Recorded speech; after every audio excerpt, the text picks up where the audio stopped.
Well, good afternoon, everyone. I am going to welcome everybody to the Sustainability, Infrastructure, and Development Committee. I will now call on Chris, the committee clerk, to conduct the roll call. Thank you, Chair. Regional Chair Redmond. Present. Councillor Craig. Present. Councillor Deutschman. Councillor Erb. Present. Councillor Foxton. Present. Councillor Harris. Councillor Hunick. Present. Chair James. Present. Councillor Liggett. Councillor McCabe. Present, by the way. Councillor Novak. Councillor Salonen. Present. Councillor Shantz. Present. Councillor Verbanovich. Councillor Williams. Present. Councillor Wolf. Present. Thank you, Chair. That was myself, not Councillor McCabe, by the way. I didn't hear her response. I would like to acknowledge that the land in which we gather today is the traditional territory of the Haudenosaunee, the Anishinaabe, and the Chinanton peoples. We acknowledge the enduring presence of the Indigenous people with whom we share this land today, their achievements and their contributions to our community.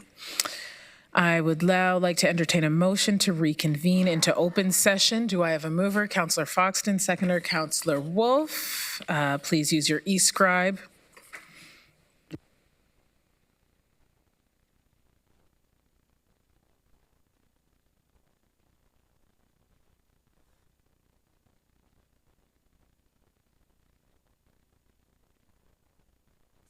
I'm in favor. I just can't get into that meeting quite yet. Not quick enough.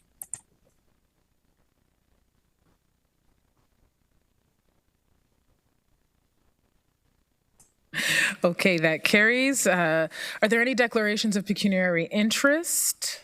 Okay, seeing none. There are no presentations. We do have a delegation, so we'll move to our delegations. I would like to remind all delegations of guidelines. If you're joining us in person, please press the unmute button on the mic up at the podium. And when it's green, you know that it's on. For those, I don't think there are any joining us electronic or virtually today. You do have 5 minutes, anyone who's registered before the deadline. And just a reminder, if you conduct yourself in any of the following manners, you will be immediately removed from the meeting. That includes interrupting councillors, staff, or delegations, derogatory statements about councillors or staff, turning your camera on at inappropriate times, and/or any hate speech or defamatory comments. That said, I would like to call Len Jowett to the podium. You've got 5 minutes.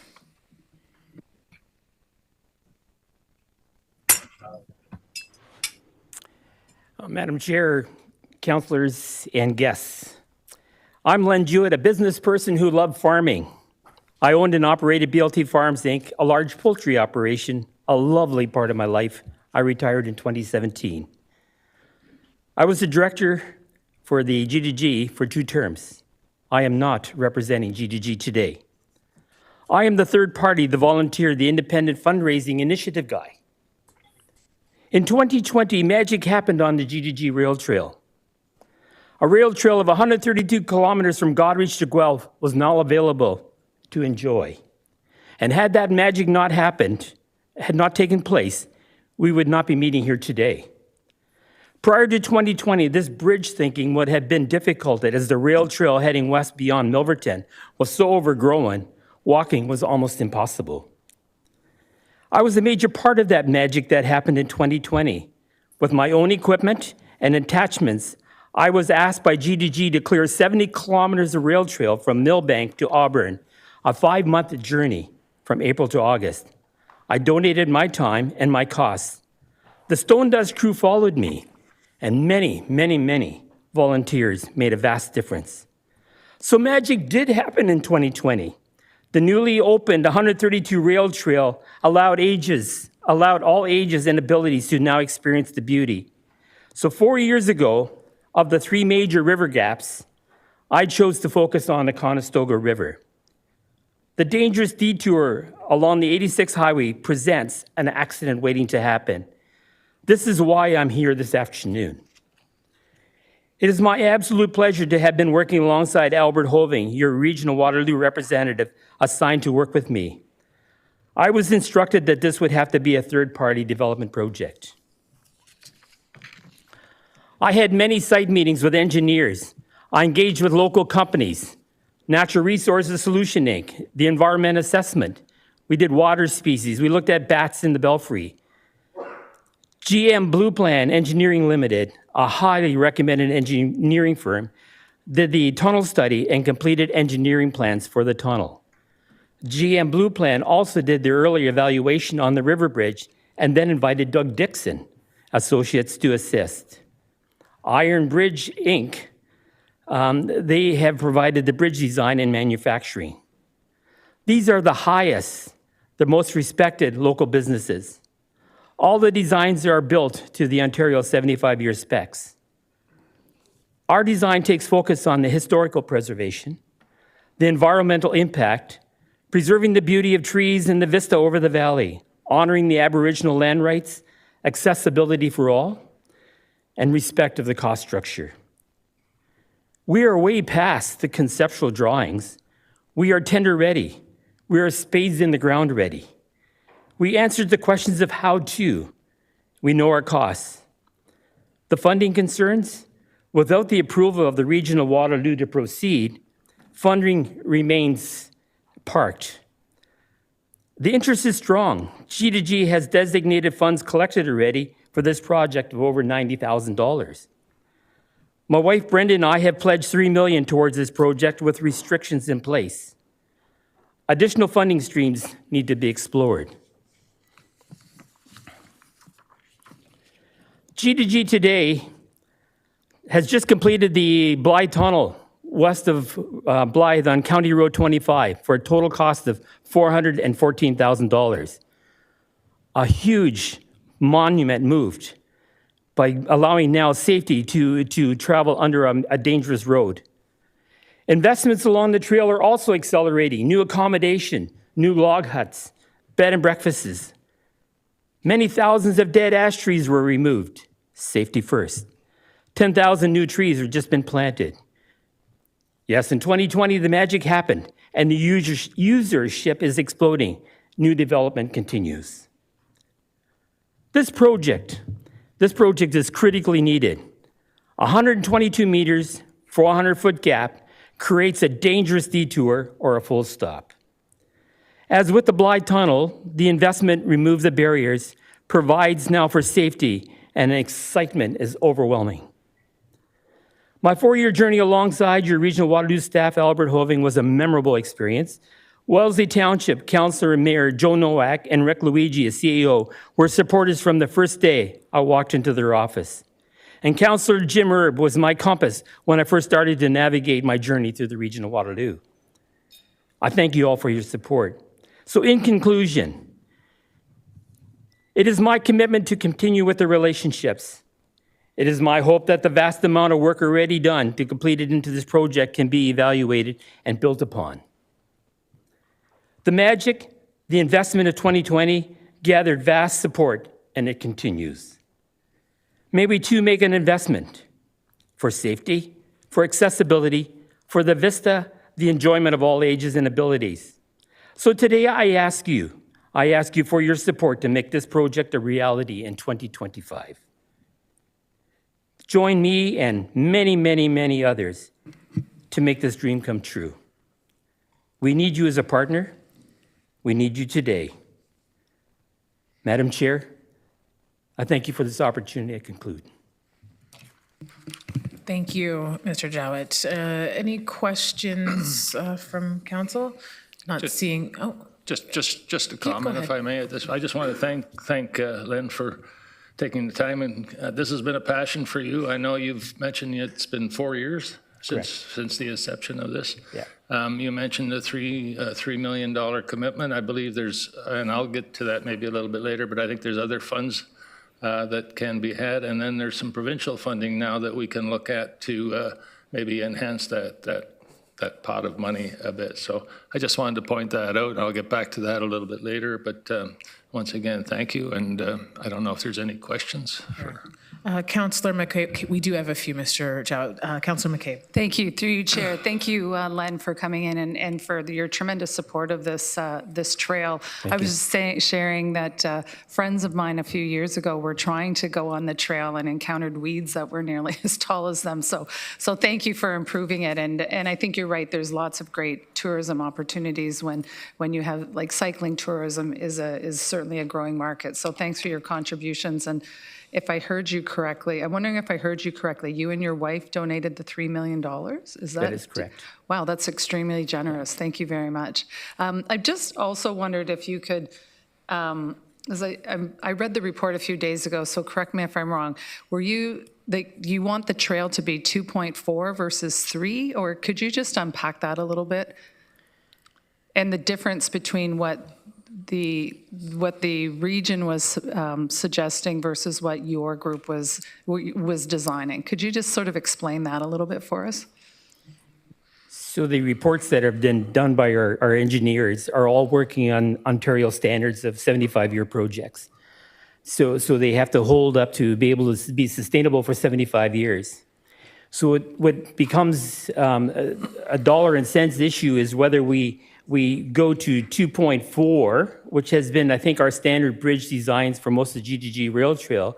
When you go out to 3 meters in terms of its width, then you move into different provincial standards. More steel gets added into that. It becomes more robust, to which it can handle a lot more service vehicles to come through that particular bridge section. Our location is between basically a triangle. We'd be the hypotenuse on the triangle. And again, service vehicles, we don't travel very far, just a couple hundred meters. And so to get a service vehicle, an ambulance or fire truck or anything over that, we're not requiring that. My skid steer would be allowed to float over the 2.4 standard bridge section, carrying, again, like grooming equipment for snow. So these are only issues, not so much of standards, but it moves it into how many more dollars you want to spend under the design.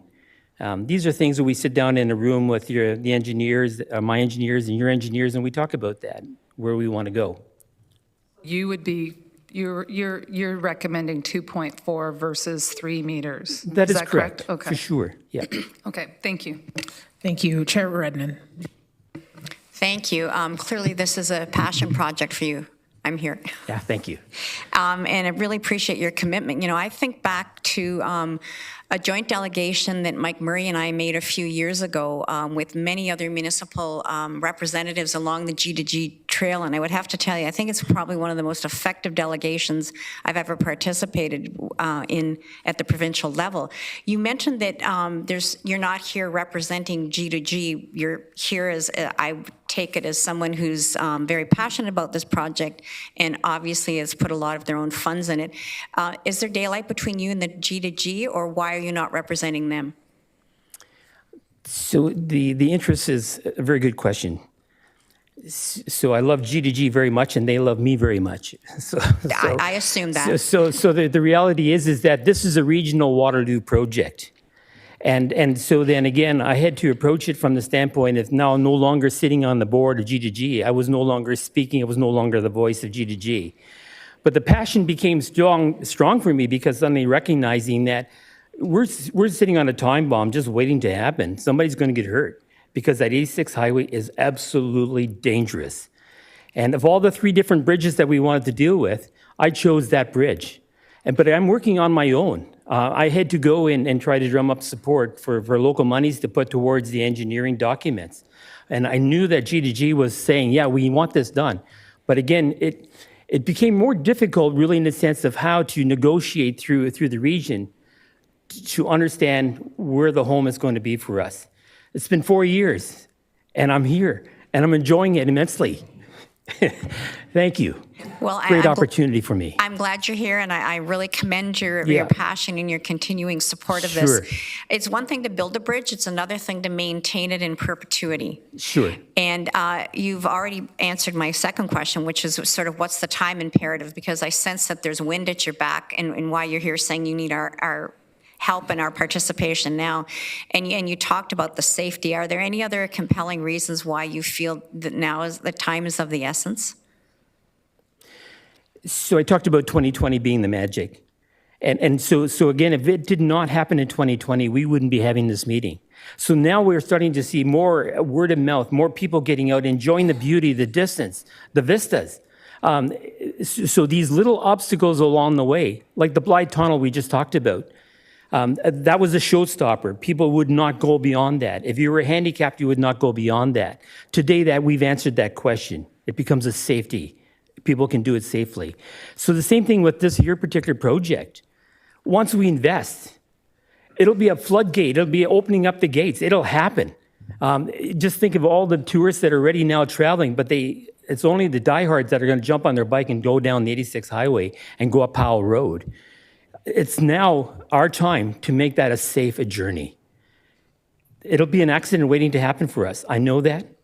I'm surprised it hasn't happened already. But as the usership increases, we're going to find more of that potential to be a risk for us. I'm going to sneak in one tiny question, and that is, when you talk about the floodgates opening, Yeah. clearly you've been hugely supportive on a very personal level. Do you feel that there'll be other donors who want to come forward to help defray the cost of this? Absolutely. But again, the problem has been is that this has been a project that has not been able to work with green lights, because the green lights are held by you, the region. Because without going forward, we can't fundraise because we don't have a project. I've been working in the background with the blessings of Albert and region people as well to know that this is something that we had to come forward. How do you walk into a building and say, I have a dream. I dream that we're going to do a bridge and we're going to do a tunnel, and you're going to laugh me out of the room but today I walk in and I can hold up my reports and I can say, I know the cost, I know the how-to, we're going to do this. But let's have that conversation. Let's make this happen. And I really personally believe that today is the day. I can't be more passionate about that. Councillor Deutschman, I had you in the queue. After Chair Redmond, did you want to speak? My question was answered about the 2.4, 2.5. Yeah. The delegation clarified that. Thanks. Perfect. Councillor Shantz. Thank you. Thank you for coming in, Lynn. Just a question of clarification, because there's two pieces that you're talking about. You're talking about a bridge which is over the river and a tunnel which is under the road. Correct. Right? The report we have in front of us is for a bridge only. Correct. Okay. So which do you see as more important? Oh, for sure, the bridge is the most important part of it, but it's hard to separate one from the other. And why am I saying that? Because the province of Ontario oversees all the leases, to which one of the leases owned by Wellington and the region of Waterloo together. So the government, the provincial government, is going to be a part of this story, because if they don't allow us to put the bridge in without having a safe crossing around the 86 highway, that has to be part of our story. That was the part of the things that we had to deal with from way back when we started this journey. Had to look at how can we cross safely that 86 highway. And our group has investigated all the options. And maybe not the cheapest option is the best option. We found out with the tunnel under Blythe, that was the best and the easiest way to do it. You spend money, but you get it done. And it's safety forever. Thank you. One more question. Yeah. So you started off talking about the 2.4 meters versus 3 meters. Correct. And I'm not, excuse me, sorry. I'm not sure I just want to ask a question. The rest of the bridges, because there are others that you've showed pictures of and so on. Sure. Are they all 2.4? Do you know? Maybe you don't know that. My understanding is that they've all been 2.4, because once you move into a 3-meter bridge, then you're into a totally different structure. And I'm told that by Iron Bridge, the company. But I would have to go back and research that out if we're all. I would be very confident that I think we're all 2.4 meters of internal width on that bridge. Okay. Yeah. Thank you. Thank you. Thank you. Councillor Hunick. Thank you, Chair James. I just wanted to say thank you to the delegation for coming, and especially for your consideration of accessibility. I've heard you mention people with disabilities and accessibility as a key consideration across your delegation, and I really appreciate that, and I think it's a great example for the rest of the community. Thanks very much. Okay. Well, and you know, if I could speak to that for a minute, if I have 1 second. Yep.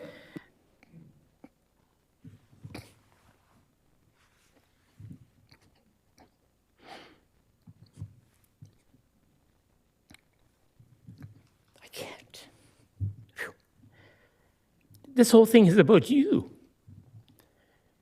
We've had so many people on this trail that have been with walkers, with strokes, mental illnesses. It's about that journey. When you walk through the vistas and you see open fields and places of safety, it calls you.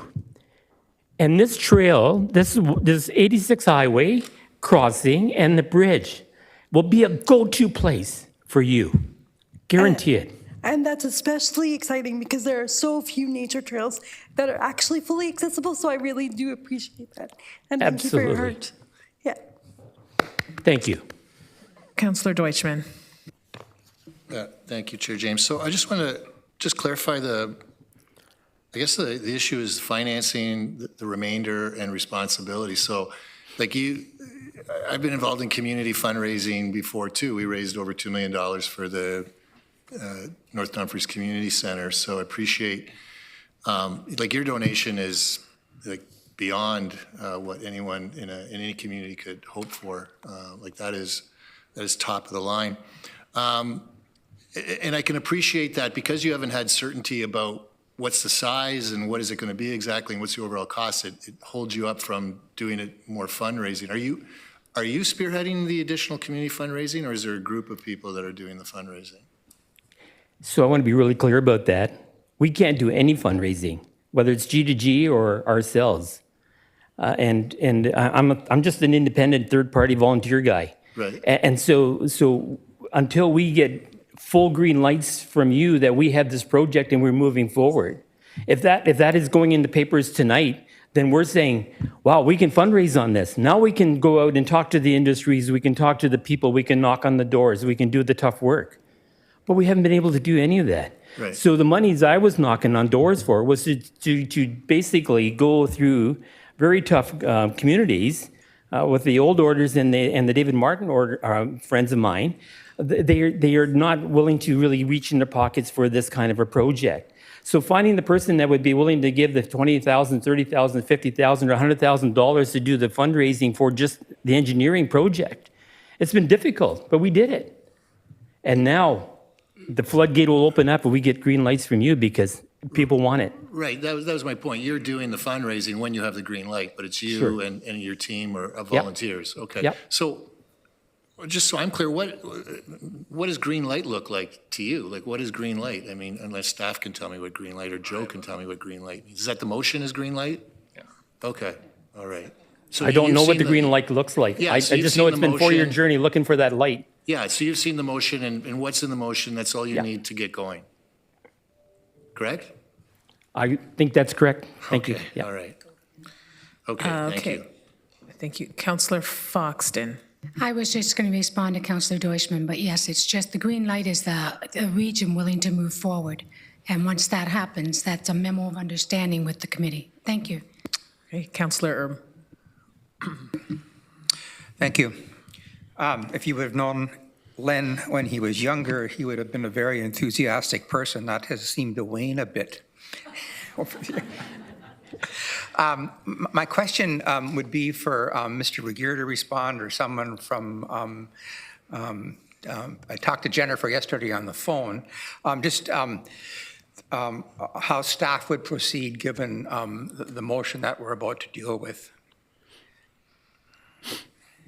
And I think part of the question would be, so there was, staff are recommending a full-time person to sort of maneuver this through. I think the recommendation from Councillor Nowak is a contract person.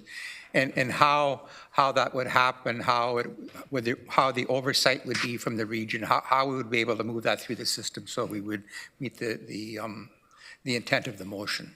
Okay, just to clarify, so no more questions for the delegation Oh, sorry, here. right. Okay, thank you, Len, for coming in today. It has been a pleasure. Thank you very much. Thank you for coming in.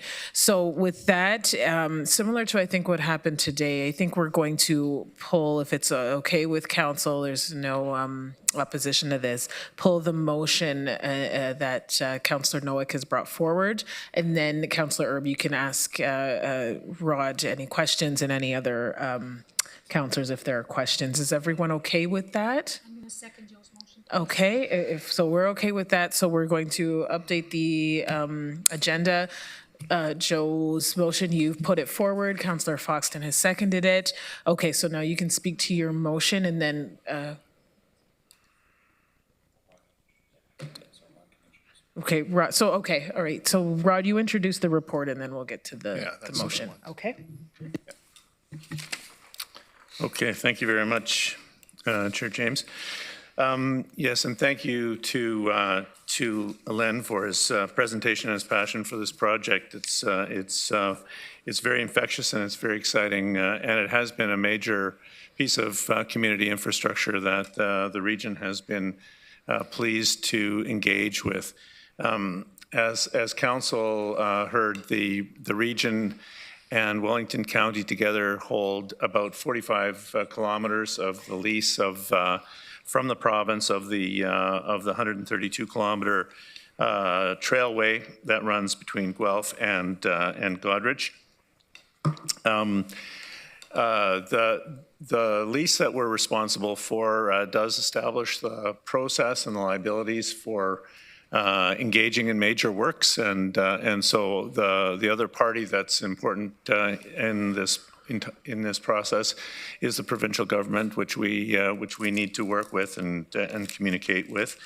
And I understand from recent information from our legal team that our lease portion, we've had multiple renewals on that lease, and our next renewal, which comes up in 2027, requires a complete I guess a refresh on the legal documents. So there is a framework, a legal framework for working through the management of this project with the province. As Council has heard, the project proposal is to construct a bridge between or over the Conestoga River. Mr. Jewett's engineering team has produced an estimate and a proposed design concept. It's at a pretty high level. I know that our engineering team, led by Frank Kosa, has met with the engineers that Len has been working with, and have exchanged information. And there's more information to be exchanged and discussions to be had as we nail down the process. Mr. Jewett also talked about the fundraising that's been done, and we understand. We've had some discussions with the township, and the township has done some fundraising as well. Has been successful at raising a certain amount of money from the federal government to support the project, and has also expressed interest in facilitating project management around this project. So this is really a multi-partied concept, which I think has got significant potential, but is a little bit complicated, and it's more complicated than what might appear on the face of it, and does represent some potential costs and liabilities for the region. So we provided this report as an information report. We're expecting to come back a little bit later in the fall with some additional detail for council to discuss and to make a final decision on. Okay, thank you, Rod. Okay, so we now have the notice of motion. Councillor Noack, you're going to speak to that? Yes, I don't think it's a notice of motion. It's a motion of some sort. So it's a motion yeah, of some sort. Speak to it. Okay. Well, I don't know that I can demonstrate the same passion as Mr. Jewett over there, but I think most of the questions have been asked or answered by himself and by Rod. It's been a long time coming. I think it's been almost 2 years since we first met downstairs with regional staff to discuss this. I would point out that the motion itself does not commit the region to any financial funding at this point. This is really just a motion to move forward so that they can have some, they can build up their energy and do the fundraising that they have to do to continue on. As far as the amount of money that we're looking at that is in place right now, there's the $3 million as you've mentioned, as has been mentioned. I think the township has approximately $400,000 in an account that is a part of the G2G funding. We received $180,000 from the federal government to move forward with this. And I think, especially with the federal government, that money was committed on a sort of a shovel-ready basis. So if we don't move forward with this, and we can use some of that money for engineering and design like that, but if we don't get an opportunity to move forward, that money could easily be lost. So I'd hate to see that happen. We talked about the contract position. I know Rod hadn't addressed that as has been requested, but it would allow for, some of the preliminary work that has to be done. There's some question of whether the environmental assessment has to be done and to what degree that has to be done, because I think there's 3 or 4 different levels of environmental assessments, and this is just a walking trail, so I don't think it's as onerous to do as maybe, to move a road or whatever that may entail. There is a fund that's available now, a provincial fund. It's called the Community Sport and Recreation Infrastructure Fund. I think it's a pretty significant amount of money that's involved with that. That money, that application is due to, you have to get that in within the next month. I forget, it's about a 30-day window that we have to get that in. So I really want to, that's part of the motion. I really want to emphasize that, there's a good chunk of money there that could be had. And I know we have at least one member of the committee over here, Graham Vincent, who was a member who worked at the region at one point. He's familiar with these types of applications. He's offered to help wherever need be. So, I'm not sure yet about the Indigenous consultation. I mean, that's something else that we understand may not be necessary, but we'll leave it up to the region or the working group to put that together. And as mentioned, our staff at the township has been involved in this right from the get-go, and we're certainly there to help in any way whatsoever. We've done a little bit of work on the site, just clearing some brush and cleaning up some of the areas where the potential walkway would be. So some of that work has been done. So I'm happy to table this motion. The motion is really an opportunity just to move forward, just to give them the green light that, in fact, that the region's behind this, and we'd like to see this thing move forward. The big thing, one of the concerns is that if we don't do this in the short term, first of all, that provincial funding may not be available, and I'd be afraid that we would lose additional funding that's already been committed. So, okay, those are the reasons to move forward. Excellent. Okay, so we have Joe, Councillor Nowak, you've moved it. Councillor Foxton, you've seconded it. Have some speakers in the queue. Councillor Deutschman. Thank you, Chair James.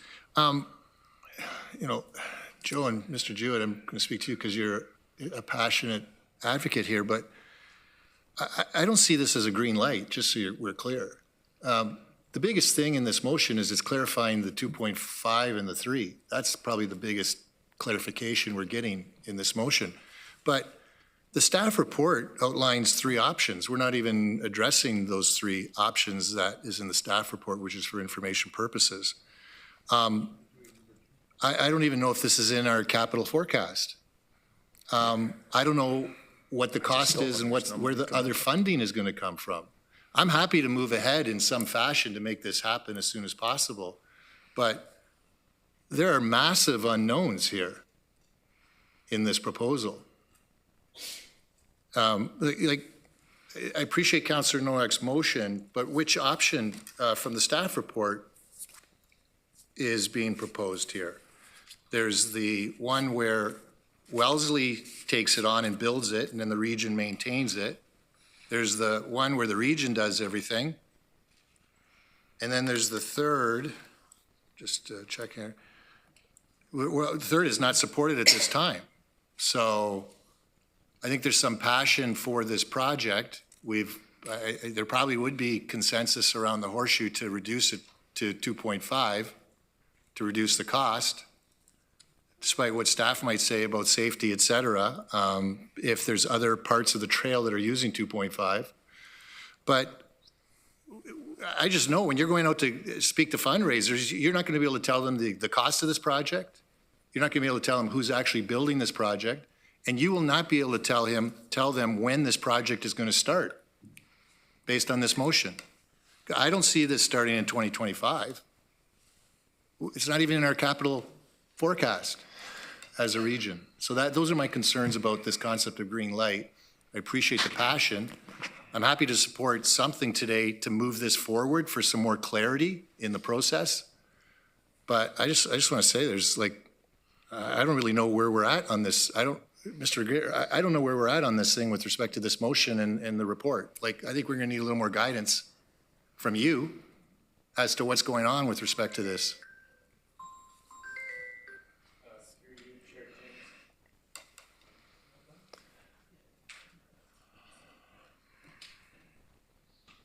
Maybe it's a battery. Yep, got it, thanks. Yeah, there are a number of outstanding questions that need to be resolved. And there are some timing questions that are outstanding as well. We have Doug Spooner and Frank Cosa, who have been involved in this from a transportation and from a design and construction point of view. I think Frank would be best positioned to speak to the question of the environmental assessment, which Councillor Nowak had raised.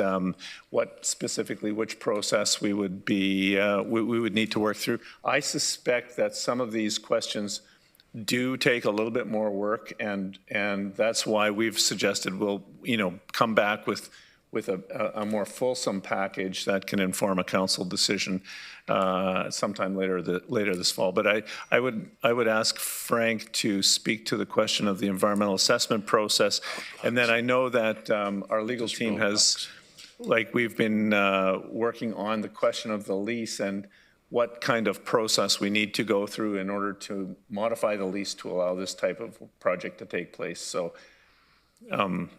If with the chair's permission, I would ask Frank to respond first.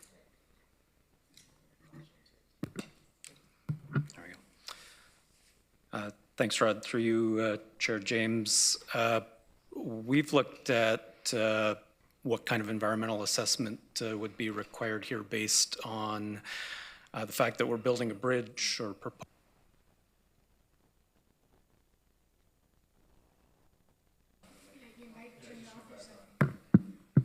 Is that back on?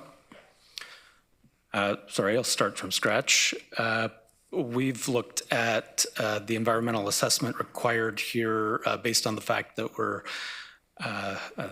that the community group is proposing to build a bridge across a river with in-water works required as well. We think that would require a Schedule B class environmental assessment. It would definitely require Indigenous consultation, environmental studies, environmental approvals for those works. And just a note on the cost, the design brief provided by the community group, we are using the cost estimates that they've provided, but they specifically exclude costs associated with temporary works to provide access, for dewatering works in the river and temporary works in the river. So that's where the range of costs come from. We expect that there would be some additional costs associated with the environmental works and those exclusions that are in that estimate.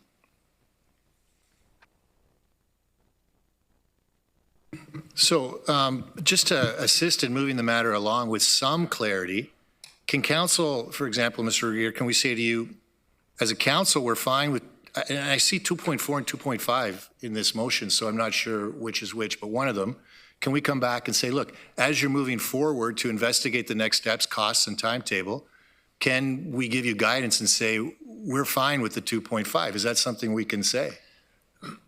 Or 2.4, whichever one it is. My apologies.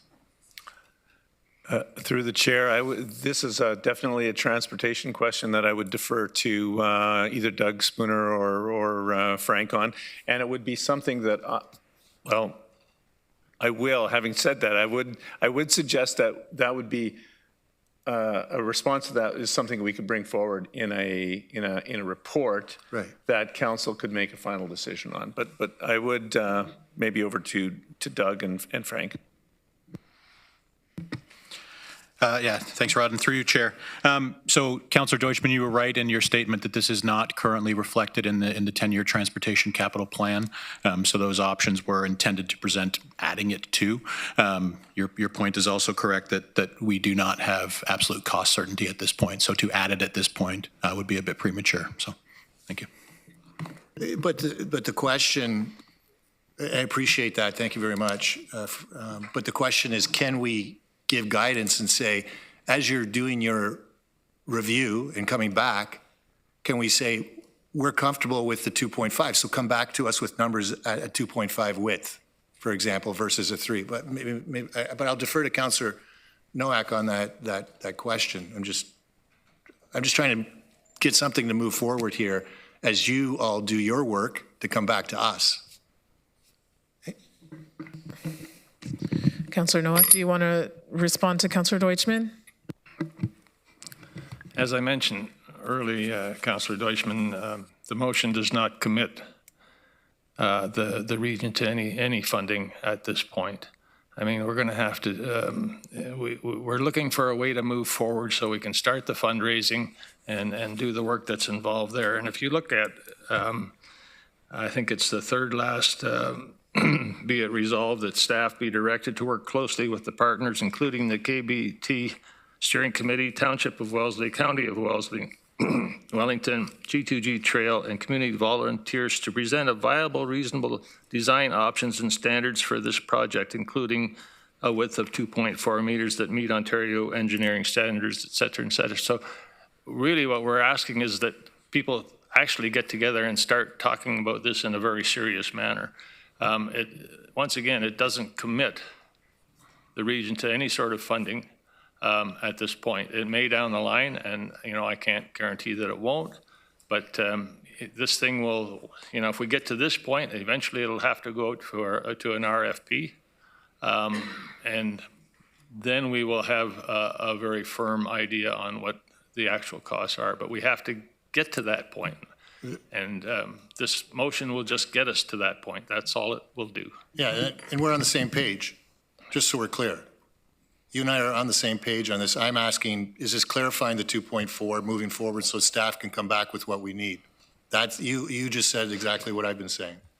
Thank you. Okay, all right. Councillor Shantz. Thank you. And I'll add this, and then I'll refer to Joe if it makes sense. I would add another clause at the end, and that staff bring a report to council in, and I'll let Joe fill in the blanks, October, November, whatever time frame, that would outline some costs and breakdowns, some scheduling, how this would look in reality so that we can make an informed decision on it. And I'll look to Joe to fill in the blanks on that. I don't think I have a problem with that as such. I mean, there's going to have to be once, assuming that this gets passed, and I hope it does get passed, staff will have to come back to us at some point with some projections and timeline to see how it's going to get done. This is just getting everybody sitting at the table and discussing it in a serious manner to help make this things move forward. That's what it's up to. Oh, okay. Chair, can I just ask, that's fine if you're happy without a time frame for some kind of report to come back to council. It's your motion. I just thought that might sort of put a box around things a little bit for timing. If I may, well, we didn't put a time on. I think the big issue with timing on this is the application for provincial funding, because that there's a very short time frame to do that. So I'd like to see that put in place sooner rather than later. I'd hate to miss out on that. I don't know whether staff are capable, or I know they're capable, that's a wrong word, but whether they have the time to put that application together. If not, then we have other people that in the township and Mr. Vincent over here would be happy to work with staff to get that moved forward quicker. Yeah, thank you. Through you, Chair James. So we have not, up to this point, investigated any additional potential funding sources. I'm intrigued by the source that you're referencing here. It's definitely worth taking a look at it and finding out what kind of whether this project in whole or in part might be something that would be acceptable to the program. Whether or not the program is annualized, that is, whether it's something we can apply to again next year, or whether there's a portion that we might be ready to move forward with now that we would be eligible for, right? So why don't I would be happy to say that we would come back with, take a look at, investigate some of these funding options. And that would be informed by, if there is some urgency to the funding application, and it looks like there are components of the project that is design, environmental assessment, that sort of thing, which we will have to incur costs on, that before we make a commitment to actual construction. It may be worth pursuing a short-term application, so we'll do a little bit of work on that front, and then I would suggest bringing back a more detailed report outlining the process, some of the legal constraints and processes that we'd have to work our way through, and that would inform some conversation about the budget. So am I safe to say that passing this motion would give you that direction to dig into those? Because that's basically what this motion is asking you to do, is to take a serious look at some of those issues. And obviously you're going to have to bring back a report. I mean, we can't just rubber stamp a multi-million-dollar project. That's for sure. I don't think anybody expects that to happen. But so really, I think if staff is okay, I mean, that's what the report is asking you to do, just to have a deep look into this and come back. You're going to have to come back with a report. Okay, so just Councillor Shantz, I know, having staff come back. If Joe wants to put a time frame on it, that's okay. If he's okay leaving it open, then to leave it open. Well, if I may.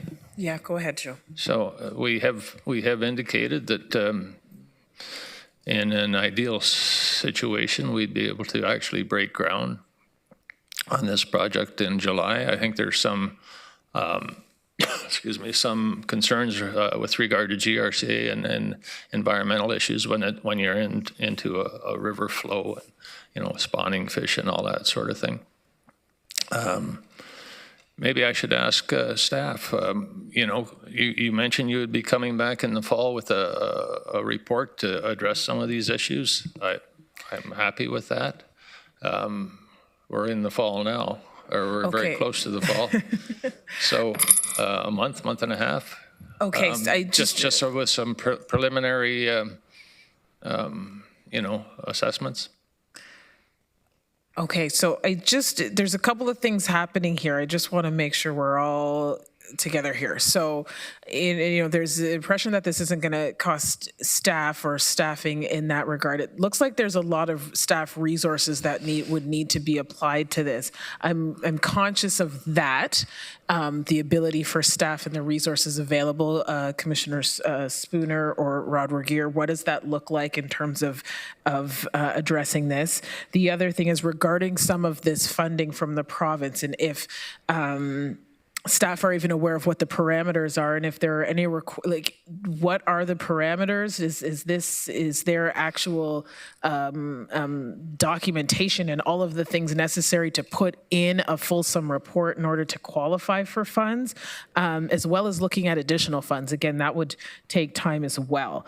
I think there's something here for deferring to staff to come back with some information. Again, with some of this, I think there may be some tweaks here, but there's quite a few unknowns. I think, Rod and Doug, if you want to just speak to time allocation, resources, staffing, it may not be an FT now, but even looking at external consultants, there's a cost associated with all of this. We don't have that in the budget. Is this something that needs to come back to budget? Through you, Chair James, and thank you for the question. So I think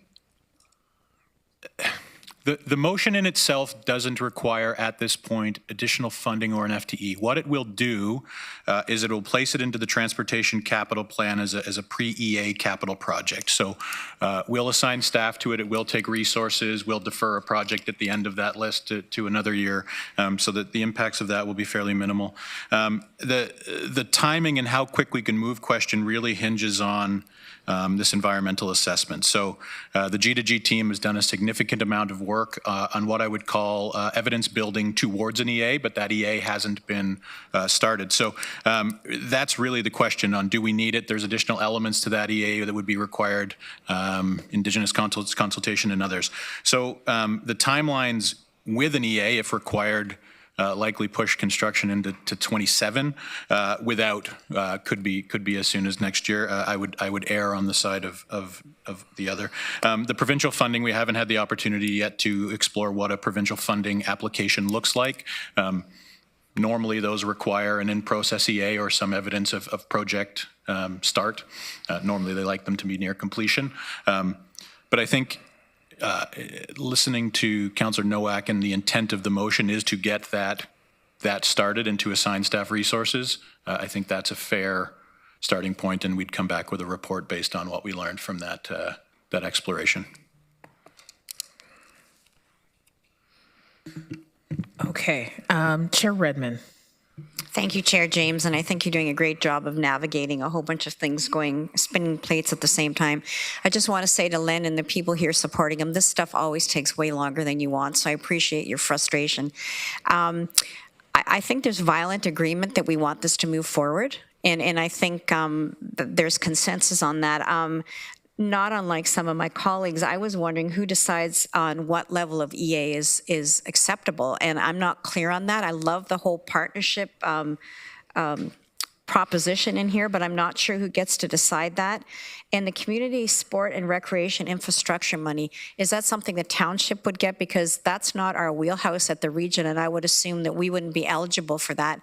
And if that's so, I would think that we need to have the agreement of the township as well, rather than directing them.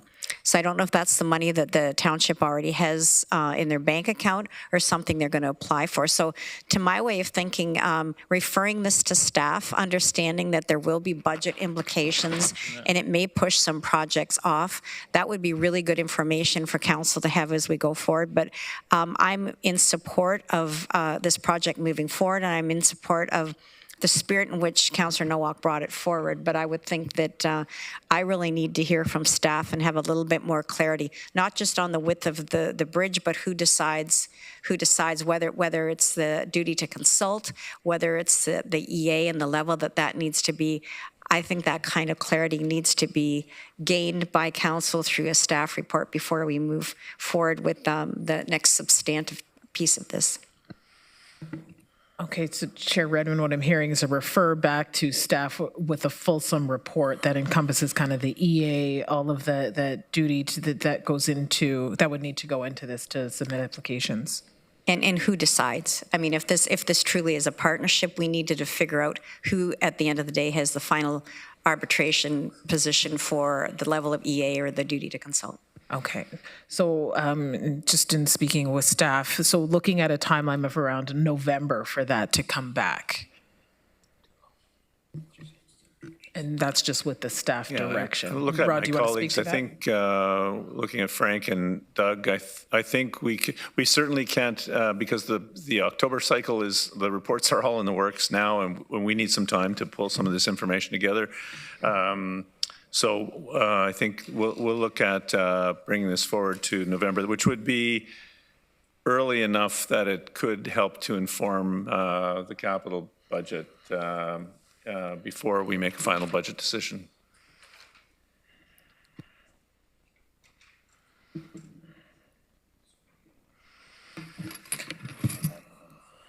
Yeah. Go ahead, Councillor Nowak. So if that were the route that we were going to take, then I think we'd miss out on the provincial funding. The deadline for that is less than a month away. I can commit to taking a look at the provincial funding, and it may, depending on the scope of the program eligibility questions, which the regional chair has asked about, I think we can perhaps bring some additional information back to, this is committee day, so we have a council meeting later this month, which might be able to inform, what we would be eligible for, if anything, and get council direction in that. Is that fair? I'm looking over at Doug and Frank, and yeah. Okay, so we'll do a quick look at the funding of that particular funding package, see if there's anything that we would be eligible for on a short-term basis, and whether we might be able to apply next year for a larger package, right? Okay. Well, one more, through the chair, one more thing. It's just been brought to my attention too that there may be some provincial changes in environmental assessment criteria that will make it, I think, less onerous to get an environmental assessment done. I think that's coming down the pipe, so I'm not sure how soon that is, but it's something that you may want to check with the province to see where that's at as well. Doug, did you want to respond? Yeah, through you, Chair. So we're not aware of what the upcoming changes would be to the EA process. Just to Chair Redmond's question, ultimately the Minister of the Environment is the one responsible for the oversight of EAs. The reason that we're a little bit unclear is a Schedule C, a full EA, does apply to major modifications, including bridge widening. So whether or not this is a refurb or a widening, whereas the faster kind of pre-approved activity does include some of the kind of just ongoing improvements in bike lanes and sidewalks. So in that way, I would say the previous comments by Len are correct, as well as mine are correct, but ultimately we'll need to figure out which one of those classes we'll need to proceed through. And then to Councillor Nowak, any changes, obviously, we're well aware as those come through, but we're not aware of what those would be today. So. Okay, Councillor McCabe. Thank you. Thank you, through you, Chair. I guess I'm a bit confused about some of this because I guess I'm wondering, like, if and my question, I guess, is through both to staff and to Councillor Nowak, that, like, if the Township of Wellesley took the lead on this, would that not make this a lot less complicated? Like, I know the region has some is it licensing and things like that? But like the township could apply for the community recreation fund, could it not? And like if it went through that way and still continued to work in partnership with the region, why is that not a route that may be able to move this forward more quickly? I just wanted to understand that. I can respond. Yeah, my understanding is the fact that it's the region that holds the lease on this. It's not the township. So I think there would have to be you'd have to look at legal to see if a sublease is required, that sort of thing. I'm not sure, but I think it would certainly put a lot of extra time on this project that I think it would be needless. The region, the township is willing to work every step of the way with the region on this. And do whatever they can to help facilitate it. But, we don't hold the lease. And I think that's the short answer to your question. Is that, I guess I'd look to Mr. Walsh, is that part of what's kind of complicating this? Through you, Madam Chair. So I would just note that we're joint tenants in the lease with Wellington County. That lease is up in 2027. We have an option, or we'd have to amend it essentially to agree. We've exhausted the current automatic renewals under the original agreement. So in 2027, we will have to negotiate some new terms if we want to extend that. So there's an opportunity, I suppose, in 2027 to renegotiate or to have the parties change. But as it stands right now, we would, with the County of Wellington, have to go to the landlords and renegotiate. And because then the region has the lease, does that preclude like the Township of Wellesley from applying for the Community Recreation Fund to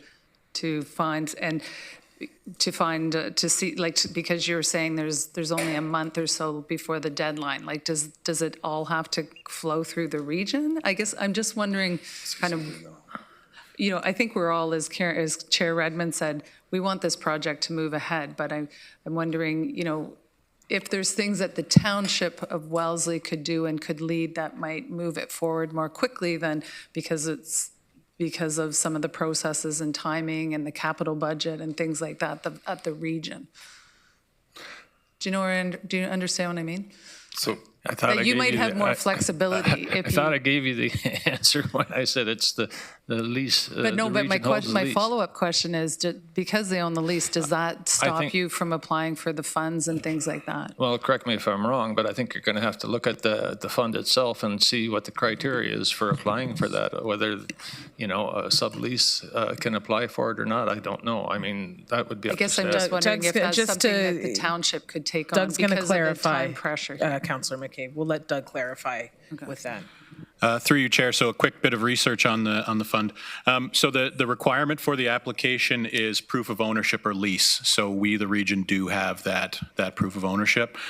Just to check on the timing, that fund application remains open. It doesn't have a date of close, so I don't know if we do have a timing risk. And the only final point that's important for council is that fund, we could receive up to $10 million per project if approved, and that money has to be spent by March 31st, 2027. So even if pushed into an EA, this would likely have an application here that would be eligible, but would need to be submitted by the region as the leaseholder. But again, working in partnership with Wellesley on. Okay, thanks. That's helpful. And then my other question is, because we heard from the delegate, Mr. Jewett, that they feel taking them at their word, they feel like there's a really strong case for fundraising. So how does that play into, as we're trying to kind of muddle through this, if there's a strong belief that they can raise the money and they go ahead and do that, then where does that, or how does that change a prioritization that the region may give it? Like if they came forward and said, we have all the money we need, and then and then there's still pieces the region needs to do, what happens in that case?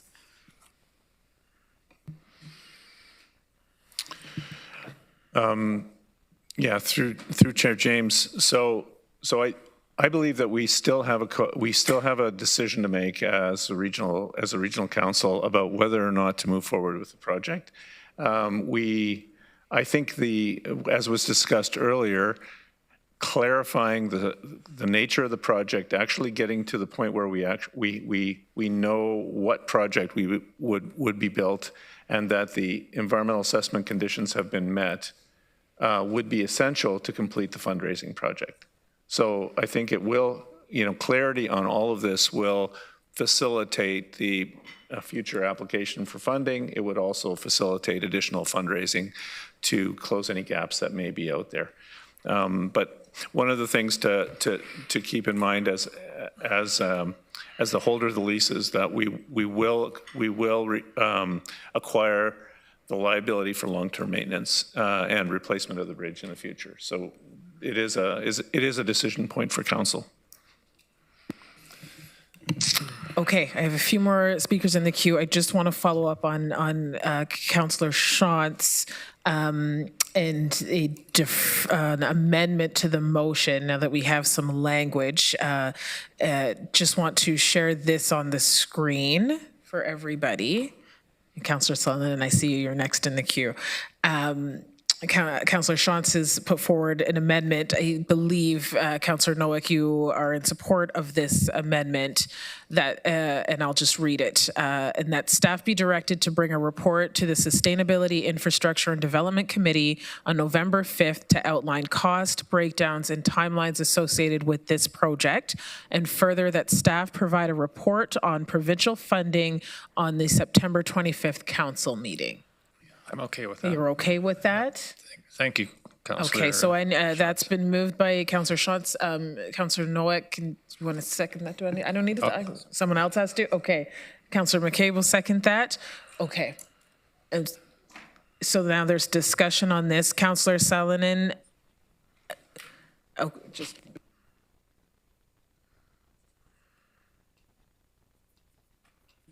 Okay, so I did have a few speakers in the queue. I want to respect their thoughts, and I'll just move forward, and then we'll call the question on this, on the amendment. So, Councillor Salonen. Thanks. I'm not going to be speaking to the amendment, so procedurally, is that okay? It's to the main motion that I wanted to speak to. No, it must be to the amendment. So we'll put you back in the queue. Okay. Councillor Nowak. I'm sorry? Do you want to speak to the amendment? I mentioned that I'm okay with that You're amendment. okay with that? Yeah, Okay. Councillor Erb? Okay. And Councillor Shantz? Thank you. Just some detail around the amendment. I mean, there's 2 items listed for the report, and I would hope that staff would include a little bit more than just those 2 items in the report. And one of the things that came to mind when Mr. Spooner was looking up the funding application, he said up to $10 million. So I'd be interested in a little more information around that $10 million. And should we include a tunnel in the project at some point? No, Joe's saying no. Just look at $10 million, Joe. I suppose we could, but I think. But I don't want to muddy the waters, and I don't want that in the motion. But I just want to make sure that we're going to get a little more meat than just those 2 items. Okay, so no other speakers to the amendment. We will vote on the amendment now. You'll be prompted in e-scribe.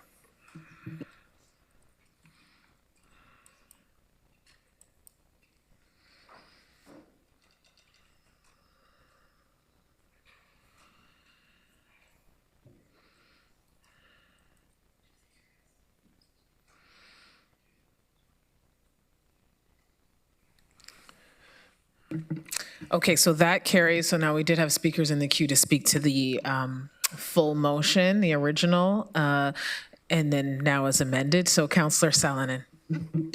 Thank you. Through you, Chair James. Mine is a bit more of a question to staff on historically, like how long have we had this lease and why would this work suddenly become such an urgent issue that it's not been in our 10-year forecast and it's not been something planned if we are the leaseholder?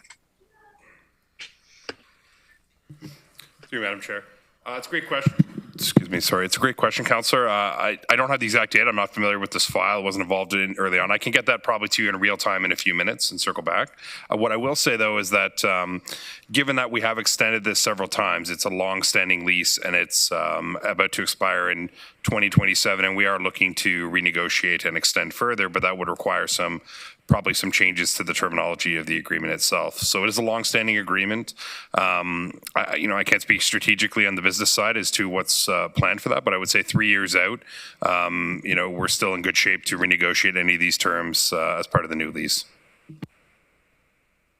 That's great, thank you. But does Commissioner Regrier have a more operational side, or Commissioner Spooner have an operational component? Like, I'm just confused how this kind of fell off the edge of the earth.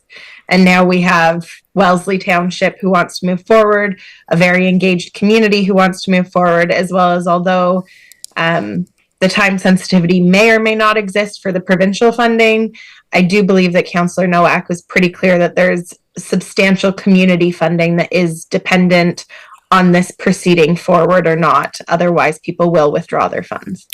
Doug, do you want to respond? Yeah, through you, Chair, and thank you for the question, Councillor Sallin. I think the reason, quite simply, is that this project doesn't appear in our 2018 Transportation Master Plan.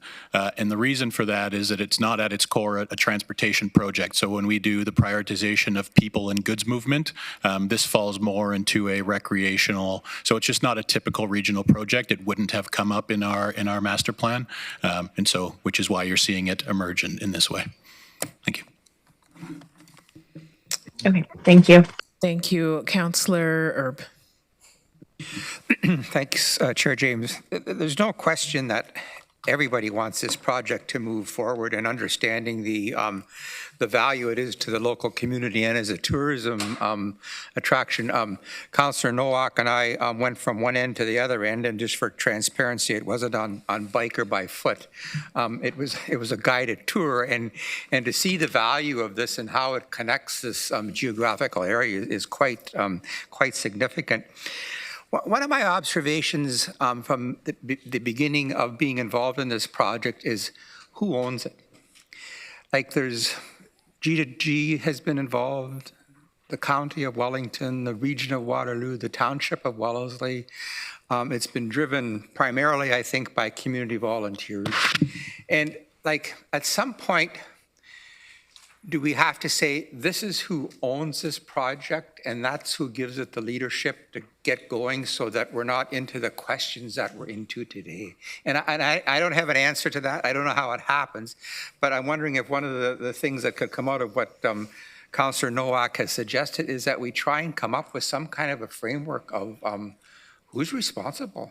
Like, let's get this thing going, but somebody's got to be in charge. Okay, so I've got Councillor Nowak and Councillor Shantz, and then we are going to vote on this motion. So Councillor Nowak? You're good? Okay, Councillor Shantz. Thank you. Just to follow up with Councillor Salinen's question, because I sat on the G2G Trail Board for 8 years for 2 terms. The issue of bridges has come up fairly frequently. Sorry, not the G2G. I was on the Kissing Bridge Trail executive. The G2G Trail is really quite new, and so there were presentations on the bridges that were missing, particularly for us, the one in Woolwich and the one in Wellesley. But it's a fairly new group. As Jim said, it's run by volunteers, and it took them, a couple years to really get going and running. And so I think that's why it hasn't been in our plans. Thank you. Okay, so we have the full motion that will be on your screen. That was moved initially by Councillor Nowak and Councillor Foxton. Okay, so you will be prompted in eScribe.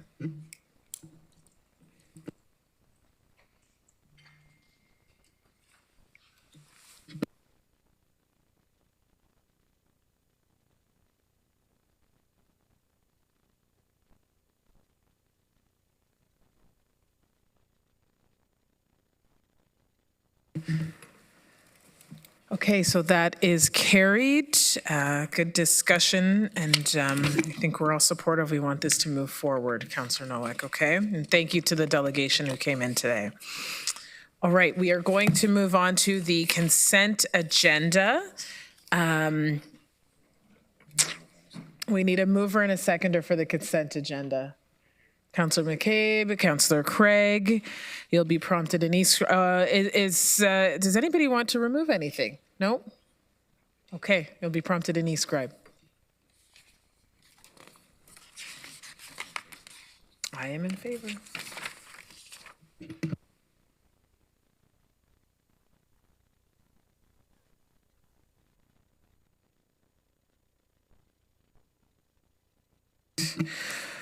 Okay, that carries. We are now moving on to the regular agenda, which we just did 8.1.1. So that is, and that was for information. We dealt, next we have 8.1.2. That is the Grand River Transit ridership update.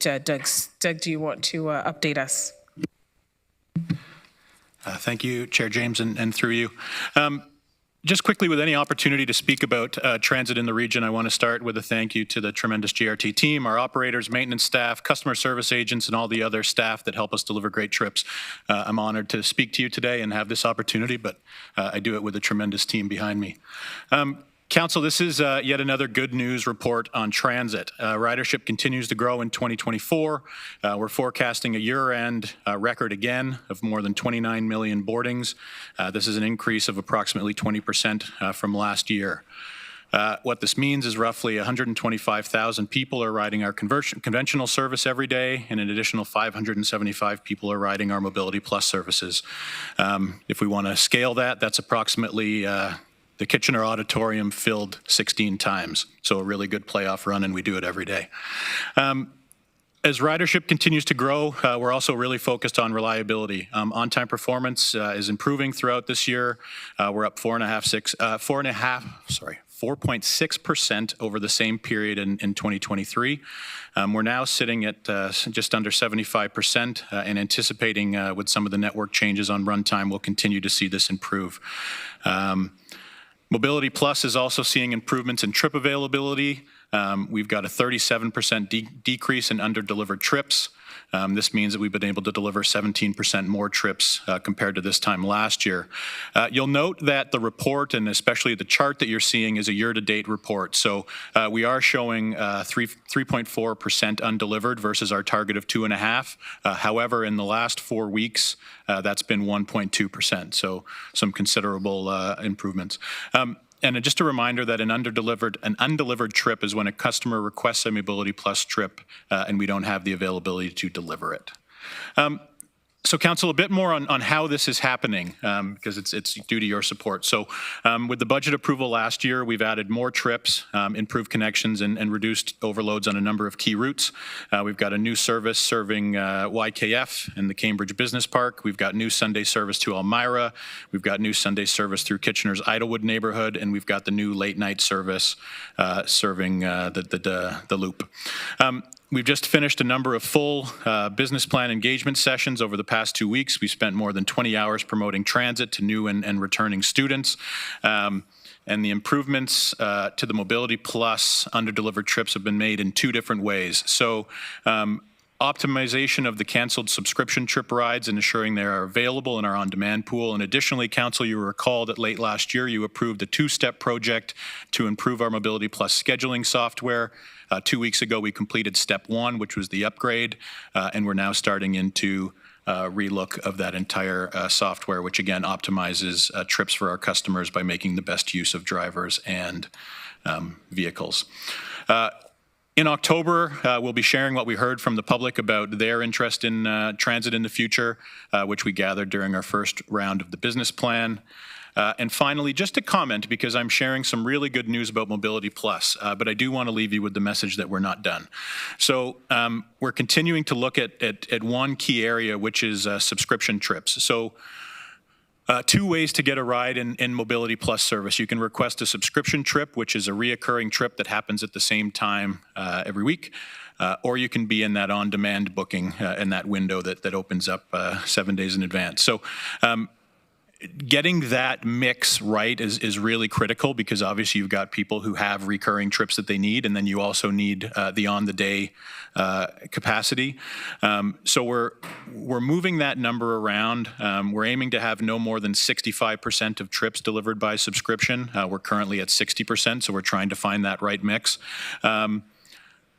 We are now approving any subscription trips requested for Saturday and Sunday, and we've been able to clear our weekday subscription request list as well, almost.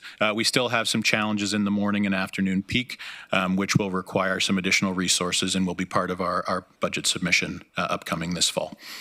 I will stop there and welcome any questions. Thank you. Thank you, Doug. Councillor Salonen.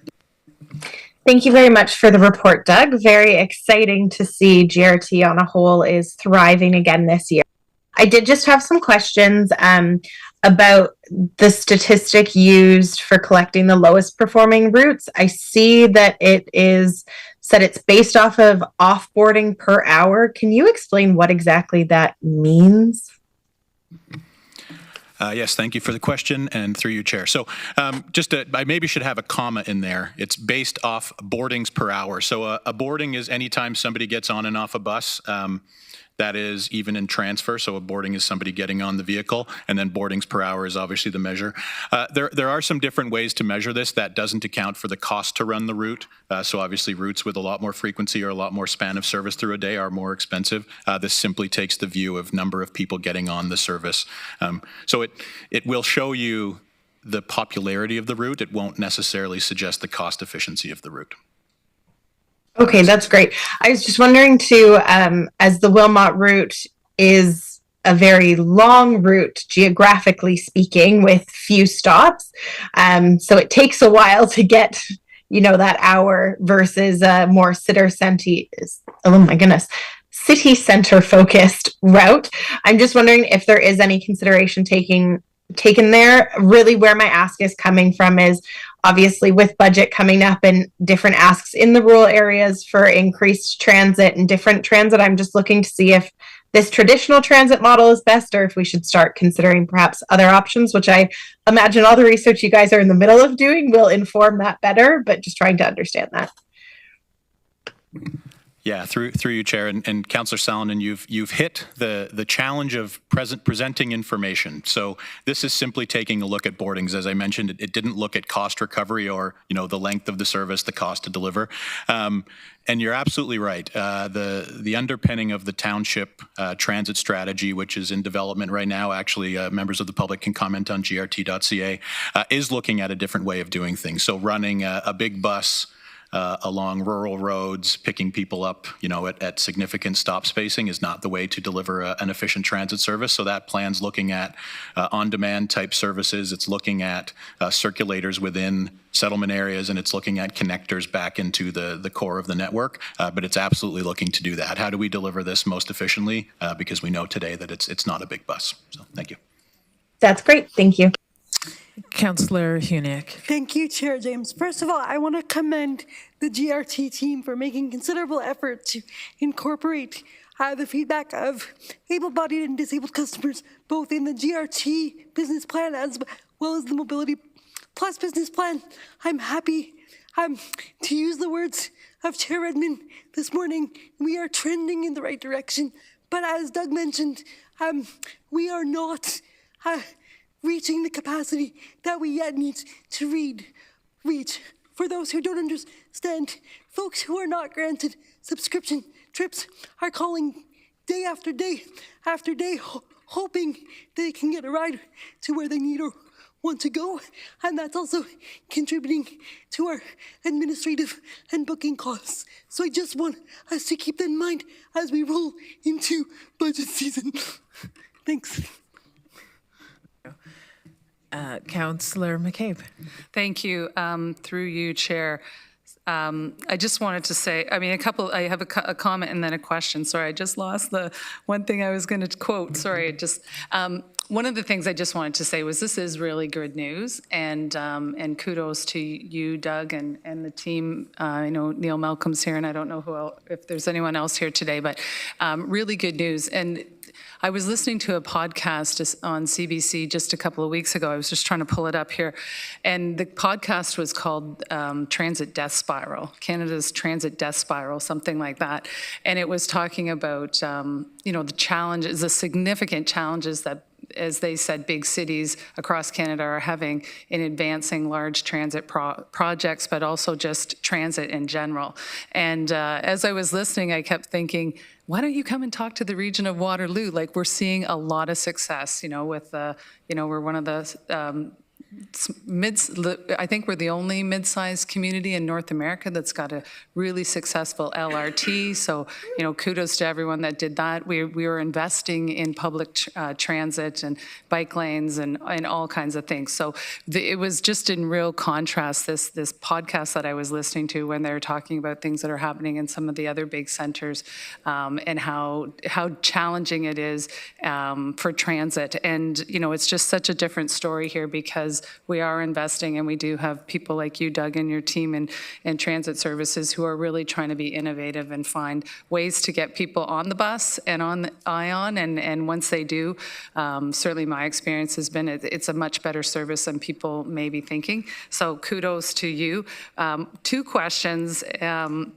One is more of a comment. Two is just please keep Route 31 to Vista Hills high on your radar, please, because I get emails probably certainly every week about residents in that area asking for service. So I know you have the integrated mobility plan coming forward in October. Really anxious to see that, and but do just want to. I had a drop-in at a coffee shop on Saturday, and half of the people there were saying we need some transit service out here in that area. So just want to make sure I can't let the chance go by without raising that. And then my question is, do you have a sense, or maybe it's a finance question, how much more this will gain us in the provincial gas tax, because our ridership keeps growing and growing and then keeps allowing us to, it's not a vicious cycle. I don't know it's a virtuous circle. If you could maybe just give us a sense of that. Thank you.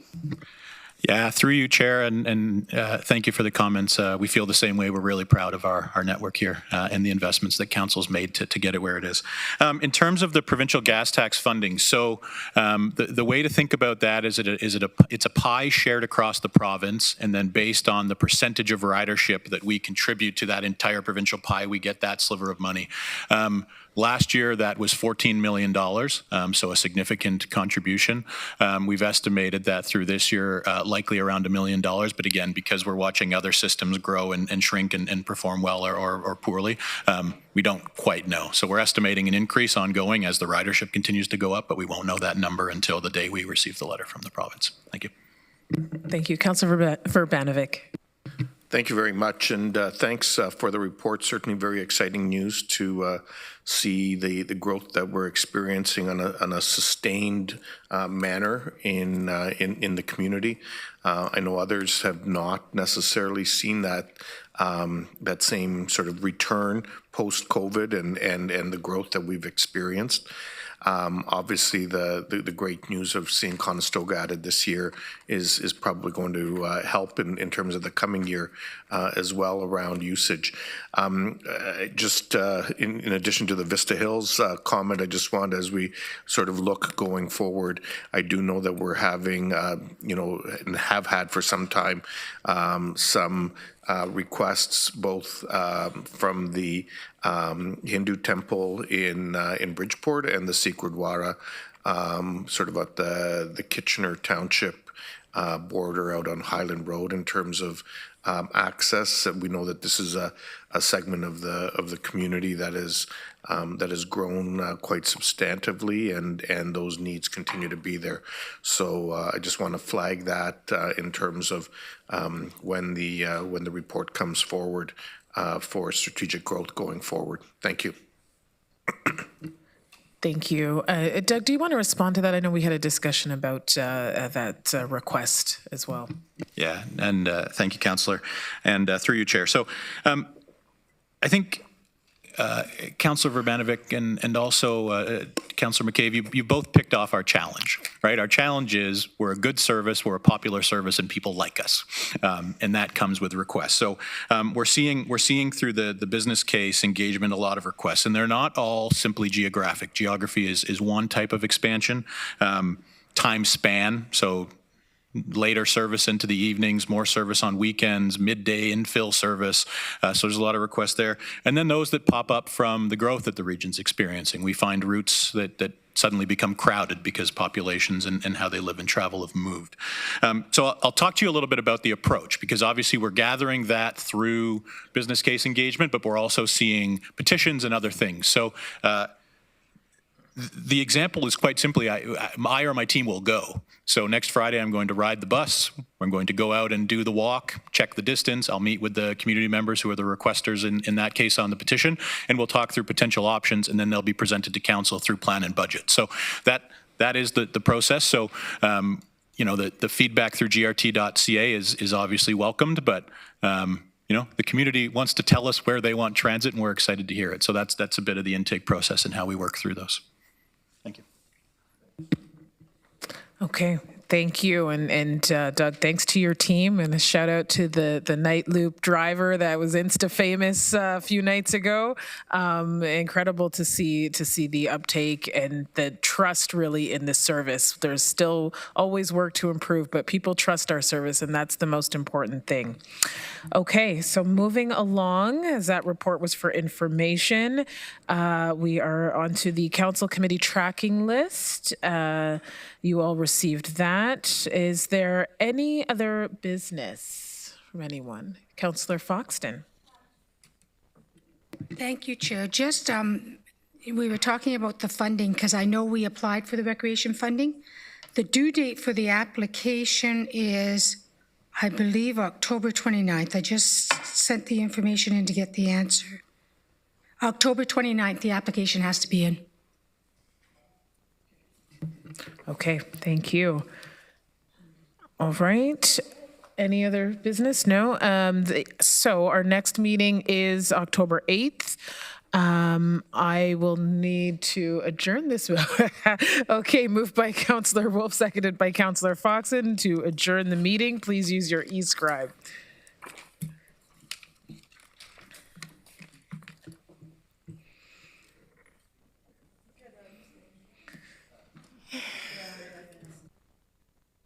Done.